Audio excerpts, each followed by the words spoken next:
Usar maquiagem é pecado? Que merda é essa? No caso da maquiagem, a Bíblia ela menciona aí em 2 Reis, capítulo 9, versículo 30, o seguinte: tendo Jeú chegado a Jezreel, Jezabel o soube. Então se pintou em volta dos olhos, enfeitou a cabeça e olhou pela janela. Contudo, aí, o fato de Jezabel ter sido uma mulher ímpia, pecadora, ou de uma outra cultura que não a cultura judaica, não desabona aí o uso sóbrio da maquiagem pela mulher cristã, por exemplo. Em Gênesis capítulo 24, versículo 22, a Rebeca recebeu joias do empregado de Abraão. Isso aconteceu porque, nos tempos bíblicos, as mulheres egípcias, assírias e hebreias, elas pintavam as unhas e os olhos. Aí passou a ser considerado pecado ou criminado. A maquiagem é bastante usada hoje pelas mulheres ocidentais. Elas usam batom, sombra, lápis. Quando usam o texto de Isaías 3, que é o texto que aparentemente mais condena a maquiagem, como argumento aí, os super-igrejados, essa galera fundamentalista cristã, eles deveriam aí considerar o contexto e o fato narrado ali.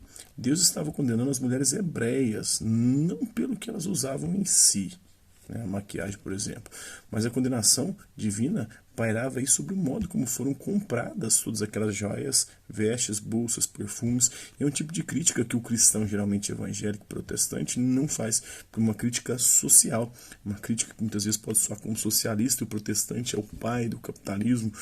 O próprio Max Weber faz uma obra falando sobre isso, né, a ética protestante e o espírito do capitalismo. Observe que há em Isaías 3, capítulo 3, versículo 14.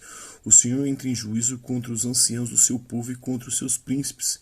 Vós sois o que consumistes esta vinha, o que roubastes do pobre. Aqui está, né? Roubaste do pobre. De onde vem a riqueza dos ricos? De roubar, usurpar e aproveitar do pobre e da pobreza.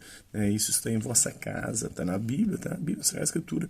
As autoridades religiosas e civis estavam roubando aí o povo. Sempre os poderosos, tanto não é só político não, os grandes empresários também. De onde vem a riqueza dos grandes empresários? Não vem do nada, eles não criam isso sozinhos, vem da exploração de funcionários e vem de várias mutretas que eles fazem para poder chegar nos patamares que chegam, né? Suas mulheres se deleitavam com joias caras compradas através da corrupção, do roubo, da usurpação, da exploração.